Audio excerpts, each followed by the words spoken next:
अस्सलाम वालेकुम guys, this is Yasir. This is Awais. कैसे हैं आप लोग? उम्मीद है आप खैरियत से होंगे और बर्ड्स आपके ठीक होंगे।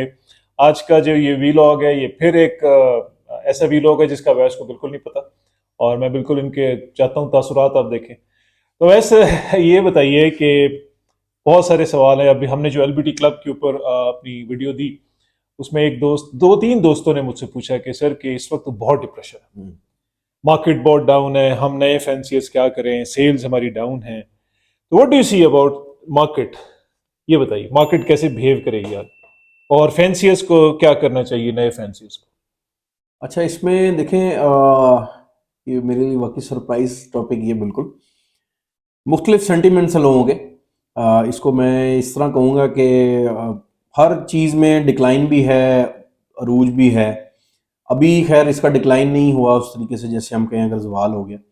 इशू इसमें ये आ रहा है यासिर, जो मेरी अपनी समझ काम करती है। एक तो ब्रोकर्स जिन्होंने एक्सपोर्ट करना था बर्ड, उन्होंने एक सोची समझी चाल के तहत, फेक अकाउंट्स के तहत एक मीडिया कैंपेन चलाई बर्ड्स के रेट गिराने के लिए, जिसमें हम न्यू फैंसियर्स ने उनको सपोर्ट किया इस लिहाज से कि हम लोगों ने पैनिक होकर बर्ड सेल कर दिया। उससे ये हुआ कि जब लेट सपोज मैं आज बर्ड सेल कर देता हूँ अल्बाइनो रेड आई, लेट सपोज 7,000 का, और मैं आप किसी महफिल में बैठा हूँ, मैं वो बताता हूँ कि जी मैंने 7 का कर दिया, तो जो वहाँ बैठे हैं 15,000 का सेल करने वाले, वो बज़ाहिर बेशक मुझे कुछ ना कहे, लेकिन वो उन पे भी डिप्रेशन तारी होगा। तो उसमें सबसे बड़ा कसूर हमारा अपना ही है। जो अच्छे लेवल पे लोग काम कर रहे हैं, जो सीजन ब्रीडर्स हैं, पुराने लोग हैं, वो अभी भी अच्छे रेट्स पे बर्ड सेल कर रहे हैं और उनका बर्ड भी सेल हो रहा है। तो इसमें कसूर थोड़ा सा हमारा है। दूसरा, इसमें जो सबसे मेजर फैक्टर है ना, वो हमारी मुल्क की इकोनॉमी है। अभी आपको पता है कि मुल्क काफ़ी रिसेशन का शिकार है और लोग काफ़ी परेशान हैं। तो जैसे ही इंशाल्लाह इस इश्यूज अगर सॉल्व हो जाते हैं जल्द, तो इंशाल्लाह लव बर्ड भी बेहतर हो जाएगा। सिर्फ लव बर्ड नहीं, हर चीज़, ये रियल स्टेट आप देख लें, किसी भी सेक्टर को आप देख लें, अभी इस टाइम हर तरफ डिप्रेशन है। और डिप्रेशन में यासर अक्सर मुझे कहते हैं कि अगर आपको कोई इशू आता है तो आप उस इशू को मत सोचें, बल्कि उसका सोल्यूशन सोचें और उस पर काम करें। तो अभी हम डिप्रेशन है, अभी हम दोनों बैठ के ही सोच रहे थे कि अभी हमें फ्यूचर में क्या करना चाहिए, अभी इन्वेस्टमेंट्स करनी चाहिए कि नहीं करनी चाहिए। तो मैं as a banker, as a finance guru, मेरा ख्याल है कि इसका बेहतर जो जवाब है वो इससे आगे यासिर से ही लेते हैं, ताकि आप लोगों को भी सही समझ आए चीज़ों की और इवन मुझे भी आए। मैं भी सीखता हूँ हर लिहाज से, हर स्टेज पे ज़िंदगी के। तो जी यासिर प्लीज़। थैंक यू बस। देखिए गाइस, हमने पहले भी एक मार्केट के ऊपर वीडियोस की थी और उसमें हमने आपको बताया था कि मार्केट को कोई कंट्रोल नहीं करता। मार्केट को कंट्रोल जो फोर्स करती है उसका नाम डिमांड एंड सप्लाई है। जैसे वैस ने कहा, पैनिक सेलिंग, पैनिक आया मार्केट में, लोग घबरा गए, और घबराना चाहिए, नया फैंसियर है। उन्होंने अपनी जो फिजिबिलिटीज बनाई थी कि मैं इतने का बेचूंगा। और सेकंड, रिसेशन, हमारी इकोनॉमी डाउन है, उसके अभी है इम्पैक्ट है। तो अभी भी हम आपको बताएं, इट विल कंटिन्यू। अभी ये एक डेढ़ महीना ऐसे रहेगा। अभी आगे रमजान मुबारक का महीना आ रहा है, तो आपको पता है कि उसमें सारी एक्टिविटी स्लो हो जाती है। तो ईद के बाद आई थिंक कि चीज़ें और बेहतर होंगी। और अब ऐसे नए मुझ समेत नए फैंसियर पे आप बड़ी जल्दी से एक इल्ज़ाम लगा देते हैं कि हम लोग डर गए और हमने पैनिक में सेलिंग शुरू कर दी। मुझे ये चीज़ बताइए, जो सीनियर ब्रीडर्स हैं जिनके पास हाई एंड म्यूटेशन, जी। वो पैनिक में क्यों नहीं है?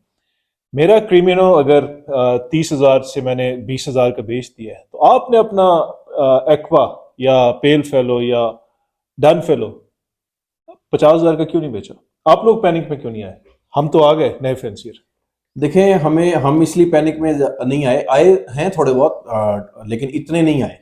उसकी वजह है कि हम हर साल इस मार्केट के अप एंड डाउन को जानते हैं। दूसरा, हम लोगों को ये यकीन है इंशाल्लाह कि with the passage of time ये रिसेशन ख़त्म होगा, ये डिप्रेशन बेहतर होगा और बर्ड्स हमारे दोबारा अच्छे रेट्स पे सेल हो जाएंगे। और हमें तीसरा चौथा साल है, ये चीज़ की मैं आप लोगों को गारंटी दे सकता हूँ कि बर्ड कोई भी जो हो वो सेल हो जाता है। तो जब अगर सेल हो जाता है तो हमें क्या ज़रूरत है कि हम बर्ड को उसकी वैल्यू से कम, प्राइस से कम की बात नहीं कर रहा, वैल्यू से कम पे सेल करें। और वैल्यू बनती है काफ़ी सारी चीज़ों को मिला के, आपकी एवरी की मैनेजमेंट सेटिंग्स, फिर बर्ड की क्वालिटी, आपका टाइम जो उस पर स्पेंड हो रहा है, ये सारी चीज़ें आपने उसमें ऐड की हुई हैं। तो आप उसको नीचे आके भेज देते हैं। और सेकंड यासर, इसमें यह है कि हम लोग कोर इस पर रिलाई नहीं कर रहे, ना हमारे पास कोई फिजिबिलिटीज है सच। हम इसको एज अ साइड बिजनेस कर रहे हैं। शौक मैं नहीं समझता किसी का ये है, ये कोर बिजनेस ही है।